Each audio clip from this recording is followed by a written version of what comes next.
Digital marketers, this one's for you. I've got 30 seconds to tell you about Wix Studio, the web platform for agencies and enterprises. So here are a few things you can do in 30 seconds or less when you manage products on Wix Studio. Work in sync with your team on one canvas. Reuse templates, widgets, and sections across sites. Create a client kit for seamless handovers. And leverage best-in-class SEO defaults across all your Wix sites. Time's up, but the list keeps going. Step into Wix Studio to see more.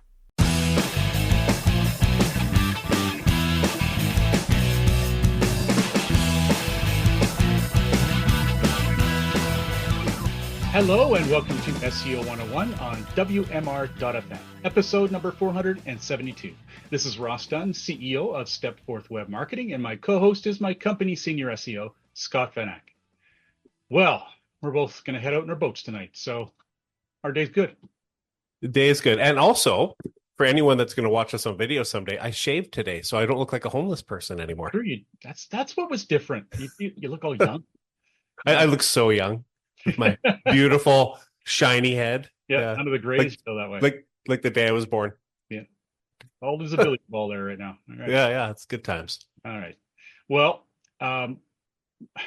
this was pretty big news, actually. I think it was even later the day of our last show that OpenAI has launched SearchGPT, which is their own version of a search engine. It's a prototype. It's not available to open to the public completely. It's limited to only 10,000 users and publishers right now. I did get on the wait list, and you can do that yourself if you've got an account with them. It uses a bot by the name of OAI-SearchBot, just in case you are tracking which bots come to your website. It's all about search, and it is separate from OpenAI's training. I don't really know how that's going to work. Like, when you read through this, did they explain how that's possible? Well, I think it's just not. Yeah, I don't know exactly how it's working, but they did say that if you have the AI training blocked, you can still appear in their search. So their bot must be indexing the web essentially separately, and then the AI can access that indexing, is my assumption anyways. I get that. Yeah, I get that. Makes more sense now. Okay, so you can still, even if you generate out of, I should have read the next line. There you go. SearchGPT responds to queries using its AI models plus information pulled from the web. It will include links to relevant sources, which is a really nice thing for everyone involved. It's what Google and those other companies are messing around with, not showing and showing and not showing, because they don't care about us. They just want people to be using the system more and them to make more money. So whether or not these guys will change in time, who knows? But I love that they're including sources. How does it look? Well, we're just going by third-party experience here, but it starts with a basic search bar asking, what are you searching for? Shocking, I know. Answers are provided along with a snippet and sources for each result. He didn't have that last word in there, and he's just typing it out. Okay, so there's also additional results shown in the sidebar. Oh, why not? We're all used to them, right? So so with the way it looked, they did an example about tomatoes or something, and then the main results were all the different types of tomatoes and discussion about them and a link to their source. And then on the left, it was more what you would see maybe in a regular search result in Google. It looked pretty clean. It didn't look the same, but just additional tomato results. Hopefully they all won't be about tomatoes, because it'd be weird if you're searching for info on cars and they also show tomato stuff. So I'm assuming it'll always be relevant. Yeah, I've been thinking about this SearchGPT, and I thought, if it's something that takes off, I can't even fathom how they're going to manage the processing power of it. They're going to have most of the content archived kind of content, like it's in a database versus AI based. Otherwise, it would be prohibitively expensive to run because of all the power it would take. I don't know, maybe there'll be a login, maybe a paid login for more effect. I can see that coming. There's just so much expense connected to AI that a lot of people are just overlooking. And I think a lot of users are expecting more AI without having to pay for it, but you will. Either in a horrific amount of ads, giving away all of your information, or all of the above. Ads, information, and your credit card. Yeah, exactly. So we'll see how this turns out. I mean, I know that they're trying to be very not evil, as far as I know. It's not official or anything like that, like Google used to say, but I guess we'll see how it pans out. So what's up next year, Scott? Yeah, so Google is, I think it was actually today or yesterday, July 31st, Google updated their deepfake search algorithm, which is pretty cool. So the ranking system was updated to help ensure deepfake content does not rank highly in search. It's crazy right now, this world with deepfakes and misinformation. I mean, you have to fact check your fact checking. You just like, who knows what's real? Images are like, are they AI? Is it CGI? Is it real? I don't know half the time. I don't know how Google's going to know either, but they did say for search queries where there's a high risk of deepfake content, Google will instead display quality, non-explicit content like relevant news articles, whatever else they can find when available. So they're making improvements for differentiating deepfake explicit content from real content.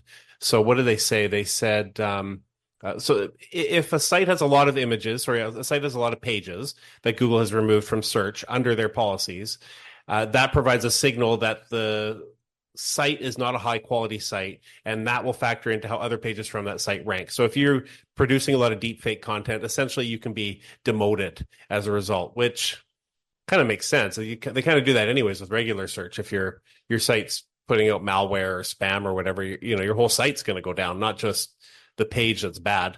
But you can state that it's deepfake, like as long as you're honest about it, right? The article at Search Engine Land didn't talk about that. So that's a good point. I don't know, because there are valid reasons to have deepfake content that should rank. I think they're focusing a lot in this case, though, on explicit content, because they did say when an individual successfully requests them. So another part of the changes that they're making is making it easier to remove deepfakes from search. And one of those would be when an individual successfully requests the removal of, and they specify explicit, non-consensual fake content featuring them in search, Google systems will aim to filter out all explicit results on similar searches for that person. So in addition, like if somebody successfully removes an image from search, Google will scan for and remove all duplicates of that image found in the index. So a lot of it was really talking a lot about explicit images. A lot of it was celebrity based. Is it real or is it not real? And Google's working on trying to figure that out. And it's not easy, I'm sure. Apparently, I'm just looking at this.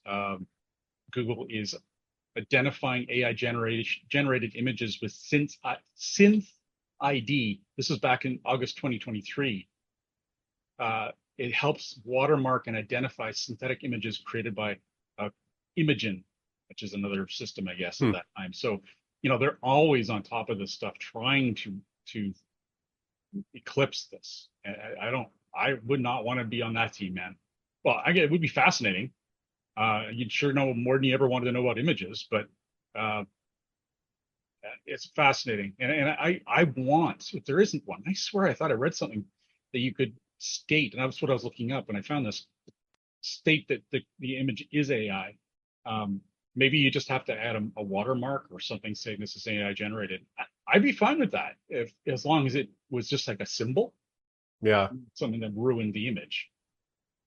Or even better, some sort of a tag you could add to the code. That makes sense. It should be in schema markup, actually, that a variable in there that's auto AI generated or CGI or deep, like some kind of indicator to make it clear. I haven't done this in a while, but do you remember offhand if someone wanted to remove specific images from Google, how they would do it if they made a mistake and allowed someone to index it? I don't know that I've ever had to do it ever. Yeah. No one's ever asked me. I've never researched how to do it. That would have been a great thing for me to prepare so I could talk about it right now. No. I'm just curious because I imagine people may have already found that this is an issue. When I did my research, just while you were talking, my quick research, I did see a lot of questions around that. How do I remove my AI generated images? They don't want to get in trouble, right? And fair enough. That might be worth it for a follow-up next episode, because there might be some people that want to talk about that. we'll look at that as well as if there's any way to identify that as AI generated image. I'm certain that if it's not there yet, that there is talks and some planning around it. There has to be something. All right. Moving on. Google Knowledge Panels are testing videos from in a new section. Now, Google Knowledge Panels are based on the knowledge graph. And the knowledge graph is essentially Google's way of understanding the world, how everything semantically connects, and what one thing means versus another thing, the crazy English language we have, and how things connect and everything. So when you have a particular knowledge panel appear, let's say you look up Bill Gates and his knowledge panel appears on the page, it's quite significant. It talks about everything he's done, everything like that. Well, it never had videos before. It had images, maybe some links to videos and stuff, but never actual videos. So now they're going to be showing them under videos from, and this, you mentioned it in this example, it was for company name. Is it not going to be showing for persons, or is it just companies? Oh, I guess it would be as well. Yeah, it's just they labeled it as videos from, and I just put that in there for clarity. Yeah, so they're going to be sourcing the images or videos from Instagram, TikTok, and more. I do hope they also have some AI, some deepfake scanning going on there as well, because with videos being deepfake easily now, yes, they aren't very long. That's the one giveaway. I think they're maximum 10 seconds or something like that. They take so much power to create. That's the giveaway for me. Whenever I see something like that looks really cool, but then I watch, I'm like, that was just 10 seconds. You got to wonder. That's going to change soon, though. Then we'll really be in trouble. So we're going to have to be careful about that. And hopefully Google is doing that. Anyway, it's a great reason to start creating more video content for your site if you're not doing it. Video is not necessarily a difficult thing to do. You can use your phone. A lot of people value that really laid back, authentic, formal approach, right? And if you want to do like an interview style, maybe with clients, maybe you want to go fancier, and there are certainly many options there. Either way, it's a great thing to get into, and just make sure you plan well and try to connect it to other content you're doing. For example, at some point in the next decade, we're going to use these images or these videos. We've actually been recording these podcasts, and we're going to put them online along with the words today. The script, everything is going to be there, and it's going to be something that can be indexed. It's going to be linked to the show on our site. The download for the podcast, we'll be able to take snippets out of it. There's a whole number of things. We're actually working on that with First Dentist right now. FirstDentist.com is just launching. We're doing, actually, Scott and I are doing another podcast for that, which is essentially the same content you're listening to now, just skewed toward dentists with some extra stuff for them as well. And they're taking snippets out of that, both video and audio and textual, and using them in the different search and social platforms. So it's there's many ways to mine a single piece of content, and you just got to keep that in mind. It doesn't mean you have to do it all. You may be time limited, but it is really cool what you can do with it. All right, let's take a quick break. When we get back, we're going to talk about Reddit blocking Bing and, well, blocking a whole number of other search engines as well. SEO 101 will be back right after recess. Welcome back to SEO 101 on WMR.FM, hosted by myself, Ross Dunn, CEO of Stepforth Web Marketing, and my company's senior SEO, Scott Van Achte. All right, so what is going on with Reddit? Reddit saying goodbye to Bing, I guess. I don't know. Microsoft has confirmed that Reddit is blocking Bing from the Bing crawlers. One thing I don't have in the notes here that I found interesting is that Reddit was using IP detection and serving a different robots.txt file for crawlers than it was for humans. So you and I couldn't just go and look at robots at the robots.txt for Reddit and see that. At least that's what they said at Search Engine Land. I didn't actually check it. But anyways, they've also blocked other search engines. It's not only Bing. they started blocking July 1st, actually. Reddit is not preventing Google from crawling. And I will guess we'll talk a bit about that in a second, probably. Yeah. But and also Reddit no longer appears at all in Bing. If you try to do a site search in Bing, Reddit is gone. Microsoft has confirmed this. A spokesperson told Search Engine Land, Microsoft respects the robots.txt standard, and we honor the directions provided by websites that do not want content on their pages to be used with our generative AI models. Bing stopped crawling Reddit after they implemented the robots.txt file on July 1st, which prohibits all crawling of their site. And this is where we get into Google a little bit here. A statement from Reddit spokesperson Tim Thrathschmidt said, "This is not at all related to our recent partnership with Google." Okay. We have been in discussions with multiple search engines. We have been unable to reach agreements with all of them, since some are unable or unwilling to make enforceable promises regarding their use of Reddit content, including the use for AI. And then what was this that you added here? Yeah, it's interesting. Yeah, because actually, this is yours, I believe. Reddit CEO Steve Huffman, or maybe it was me, does not believe all web content, especially theirs, is free for AI models and search engines to crawl and use.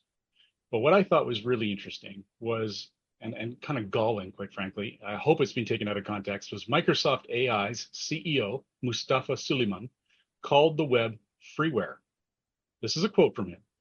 With respect to content that is already on the open web, the social contract of that content since the 90s has been that it is fair use.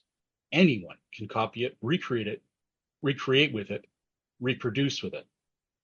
That has been freeware, if you like. That's been the understanding, unquote.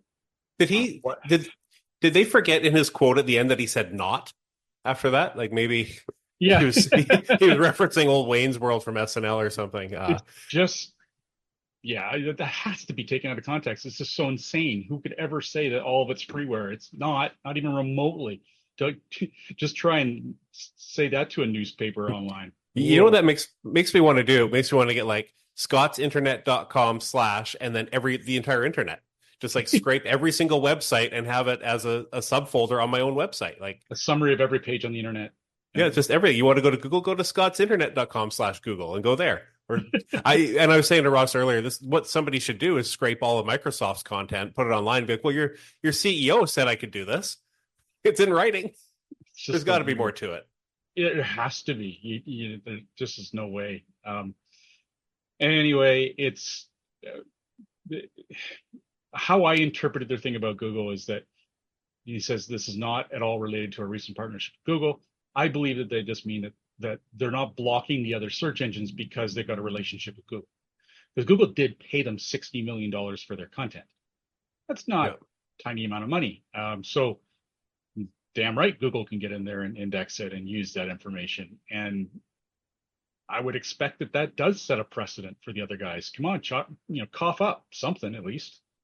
Anyway, good for Reddit.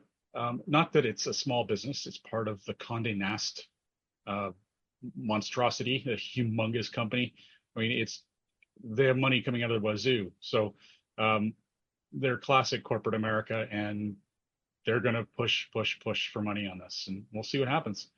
In the worst case scenario, Google has all their connections to Reddit, and you just have to go to Reddit if you want information directly. It's sometimes not a loss, although there is some good stuff on there. But we've seen some horrendous content on there as well. Reddit is user created, so Reddit is hilarious. It's just like it's a complete rabbit hole that you can get sucked into forever, and it's loaded with complete and utter garbage. But like you said, there's a lot of great stuff. There's a lot of great discussions going on. Like I go to Reddit often for boating questions and things. And I haven't really done any SEO discussion in there, but I know there's a big SEO community in Reddit, and there's a lot of really good stuff happening there. You just have to ignore the bad and ignore all the trolls. There's a troll in every comment or every set of comments. There's trolls in there. So yeah, it's standard. You just have to know enough to know what to ignore and what to accept as possible fact. And you're probably still going to make mistakes. I certainly have. Absolutely. Double check stuff. All right, so All right. AI overviews. We all are familiar with those from other shows and from what you've seen in search results. They are Google's attempt at saying how we'll react to AI in our searches, and it's at the beginning of the search result, depending where you are and how it's being tested. That's generally where it is. Now they're testing shopping ads soon.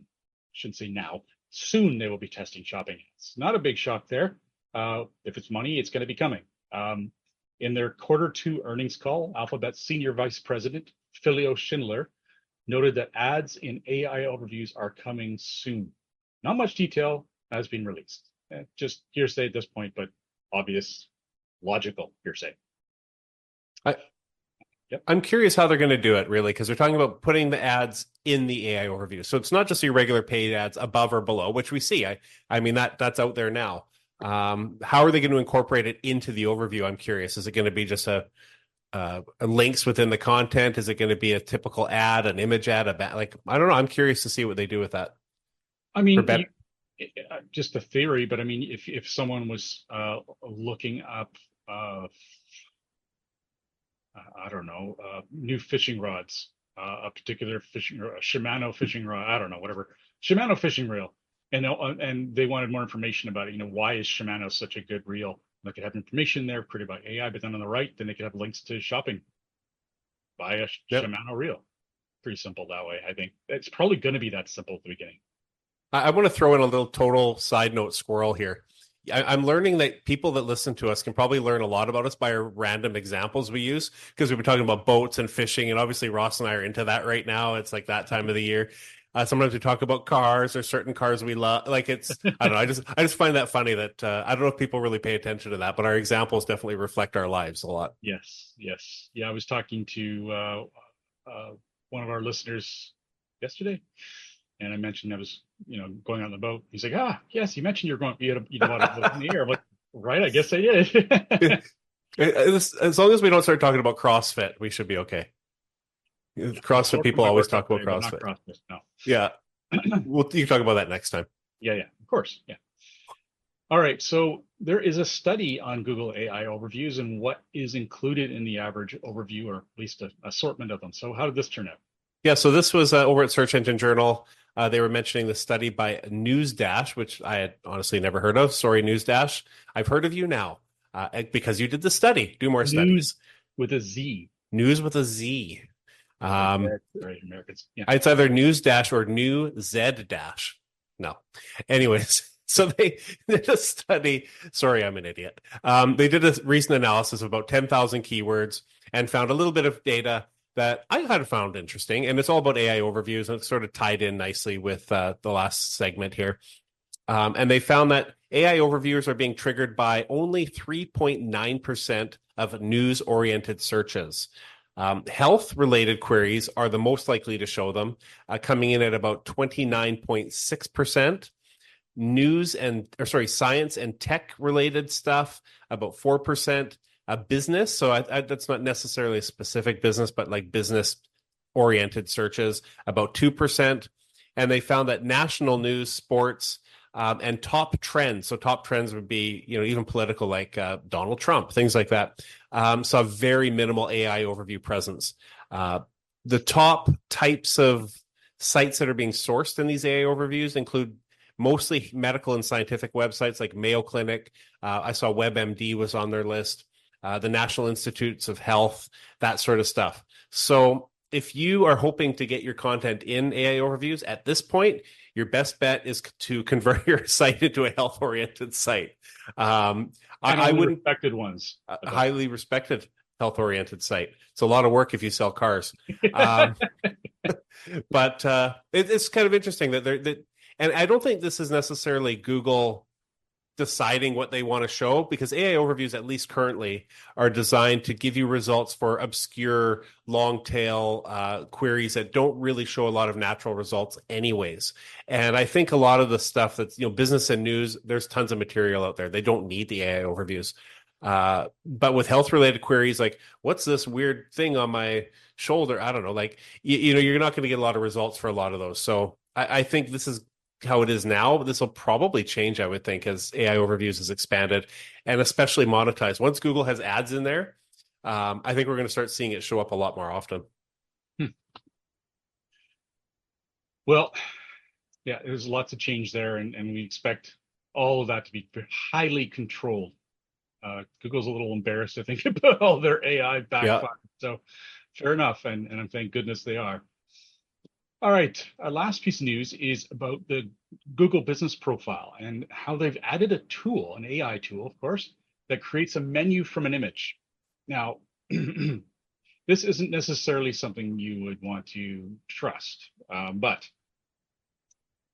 you get to upload one image. And what this menu is, I should say, this is for restaurants. This is for someone who wants to add their menu to their profile and they want to use this AI-powered thing. It doesn't, I believe, stop you from actually adding photos of your actual menu to your profile. But in this case, if you want to use this AI system, you can only use one image. So if it doesn't all fit on one image, that particular menu, then you'll have to do some custom work after. The good, it's fast and easy, and you can edit it. If your menu has a header, it will be included, and it will insert prices. The bad, again, only uploads a single photo. If you have a multi-page menu, you're going to have to do that manual update yourself. It's buggy as hell, is number 2. If your menu has no headers, then it creates separate items for the name and description. If you have no prices, it will sometimes add some anyways. I love that. Yeah, that burger should be $97 Yes. or 33 cents. I don't know. Either way, it's bad. Exactly. 90 cents, whatever. It's like, oh dear. Yeah. So careful with anything. It's kind of cool though. Like, I like the concept. And I think that, if restaurant owners like it, it will grow and they'll improve on it. The idea of just taking a photo of your menu, uploading the photo, and Google just creates a menu for you. I mean, that's pretty sweet, I would think, if you're running a restaurant. It makes your life faster and easier if it's accurate and you're not spending 7 hours editing it. Yeah. You have to wonder why they would launch it if it's got so many bugs already. Like, still. I don't know. I get the idea of running with something and then working out the bugs as you go, but that's usually for startups.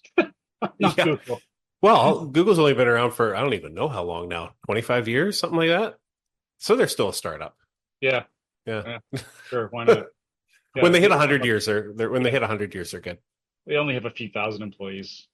Yeah, nothing much. Well, it's a shorter show today. So I'll be on behalf of myself, Ross Dunn, CEO of Stepforth Web Marketing, and my company's senior SEO, Scott Van Ack. Thank you for joining us today. Remember, we have a show notes newsletter you can sign up for at SEO101radio.com. If you have any questions you'd like to share with us, please feel free to post them on our Facebook group, easily found by searching SEO 101 Podcast on Facebook. Have a great week, and remember to tune into future episodes, which air every week on WMR.FM. Sweet. Thank you for listening, everybody.